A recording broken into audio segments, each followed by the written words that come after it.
And ఇంకంతా మీరు చూసిన తర్వాత మీరు చెప్తారు ఇంకా. అవును, ప్రభాస్ని సినిమా చేయొద్దని చాలామంది ఎమ్మడబడ్డట్టున్నారు విన్నా. అంటే బయట అదేమంటారు సోషల్ మీడియాలో చాలా వినపడింది, బయట రూమర్స్ కూడా విన్నా నేను చెయ్యొద్దని. అది 100% ఉండొచ్చు.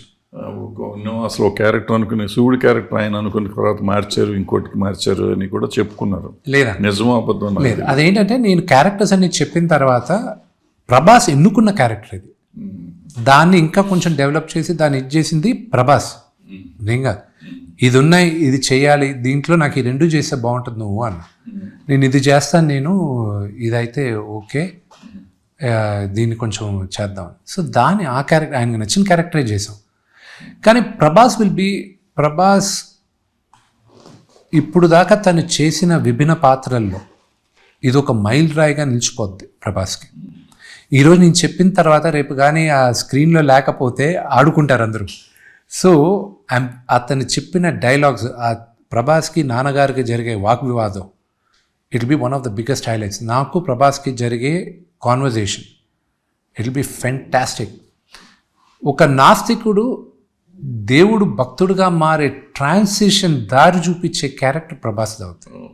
It will B phenomenal. రెండోది మోహన్ లాల్ గారి character, it will shock people. నాకు పర్సనల్ అచీవ్మెంట్ మోహన్ లాల్ గారి ముందు నేను యాక్ట్ చేయడం నా personal achievement. And his will be a fantastic character. వీళ్ళంతా ఎట్లా నాన్న మాట్లాడారు, నువ్వు మాట్లాడావు అందరితో? ప్రభాస్ ఫస్ట్ నేను మాట్లాడాను. నేను నాన్నగారు కలుద్దాం అది ఇదని ఇంటికి వస్తా అన్నాడు ప్రభాస్. లేదు నేనే వస్తాను అది ఇది అంటే నాకు ఫోన్ చేసి బాగా ఇంటికి వస్తా అన్నాడు, ఎప్పుడు వస్తాడు, ఇప్పుడు ఎలాగా ఏంటి, ఇది నాకెందుకు టెన్షన్ పెడతావు, నువ్వు రావచ్చు కదా అది ఇదని. ఏమయ్యా నీకు నాన్నగారికి ఉన్న చను నాకు లేదు, మీరిద్దరి మధ్య నేను రాను, అది నువ్వు కూడా వచ్చేచ్చు కదా, నేను వచ్చి తిట్లు తిన్నారు కానీ నేను కానీ ప్రభాస్ నాన్నగారు మేమిద్దరికన్నా ఎక్కువ క్లోజు. వాళ్ళు చాలా క్లోజ్. ఇప్పుడు కాదు, ఎప్పటి నుంచి బుజ్జిగాడి చేసినప్పటి నుంచి బాగా క్లోజ్. చాలామందికి తెలియదు ఏంటంటే నాన్నగారు మా ప్రెసిడెంట్గా ఉన్నప్పుడు ఎగ్జిక్యూటివ్ బాడీ మెంబర్గా ప్రభాసు, గోపీచంద్, మహేష్ బాబు వీళ్ళందరూ ఉన్నారు ఆ గ్రూప్లో. ఆ రోజు నుంచి ప్రభాస్కి నాన్నగారు నాకు చెప్పేవాడు, ఆయన మాట్లాడేటప్పుడు చూడు నాకు రోమాలను ఎక్కువ పొడుస్తాయి, ఆయన వాయిస్ అంటే నాకు బాగా ఇష్టం, అది ఇది అనేవాడు Prabhas. So he is very close to father. అదే అతను ఆలోచించలా, ఇమీడియట్గా ఒక మోహన్ లాల్ గారిని విష్ణు వచ్చి మాట్లాడతాడు అన్నాడు నాన్న. నేను వెళ్ళి కలిశాను, అంకుల్ ఇలా చేయాలి, మీరు చేస్తే బాగుంటుంది అది ఇది అని. సరే చేద్దాం అని నేరుగా వెళ్ళాను, కాలు మీద పడే, మీరు ఒప్పుకునేది గొప్ప అంకుల్ అది ఇదని. మేము పుట్టినప్పటి నుంచి ఆమె హ్యూజ్ ఫ్యాన్, మీ ఊహ తెలిసినప్పటి నుంచి మీ సినిమాలు చూసేది, మీ ముందు నేను ఈరోజు నిలబడి యాక్ట్ చేస్తున్నాను. ఆయన ఇచ్చిన compliment with something I hold it very close to my heart. ఒక సీన్లో ఆయన ముందు కూర్చొని మాట్లాడాలి నేను డైలాగ్, లెంతీ డైలాగ్ మాట్లాడిన తర్వాత ఉంది ఆ సీన్లో. ఆ సీన్ షూట్ చేస్తున్నాం, అది రిహర్సల్ చేస్తున్నాను ఆయన ముందే ఎక్కడానికి రిహర్సల్ అంతా చేసిన తర్వాత షార్ట్ అయిపోయింది. ఆయన నిలబడి ఉంటాడు, నేను కూర్చొని ఉంటాను. 2 అడుగులు ముందు వచ్చి వెరీ వెల్ డన్ మోనే అంటే బిడ్డ అనే, వెరీ వెల్ డన్ మోనే, good job, very good job అని మళ్ళీ వెనక్కి వెళ్ళిపోయాడు. 15 minutes ఐ వాజ్ స్టన్డ్ అనమాట. మహానటుడు వచ్చి అంత అప్రిషియేట్ చేసి వెళ్ళాడు. ఐ వాజ్ రియలీ అది నమ్మలేకపోయాను. ఈ రోజుకి ఆయన మాట్లాడేది ఇప్పుడు మాట్లాడినట్టు ఉంటుంది నాకు. So I'm really fortunate. And Akshay Kumar గారిని 2-3 సార్లు అప్రోచ్ అవ్వాల్సిన సుధా కొంగర్ గారికి థ్యాంక్స్ చెప్పాలి. ఆయన డైరెక్టర్ సుధా కొంగర్ గారు ఉన్నారు. ఆవిడ ఆయనతో డైరెక్ట్ చేస్తుంటే అన్ని ఛానల్స్ క్లోజ్ అయిన తర్వాత ఒక మాట చెప్పచ్చు కదా అని నేను అడిగితే ఆవిడ చెప్పడం, ఆయన ఇమీడియట్గా నాకు ఫోన్ చేయడం, ఇంతమంది ఒత్తిడి పెడుతున్నారు విష్ణు ఏంటి ఇదంటే అక్కడి నుంచి కథ చెప్పాను నేను. దాని తర్వాత ఇండియాకి వచ్చి చెప్పాను.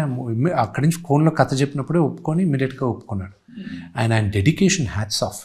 వీళ్ళందరూ సూపర్ స్టార్స్గా ఉన్నారంటే ఊరికే లేరు అంకుల్, మీకు తెలియదేం కాదు. The kind of effort, hard work, వాళ్ళ మనసు it's on a different level all together. చేస్తారు కాబట్టి వాళ్ళు ఆ లెవెల్కి వచ్చారు.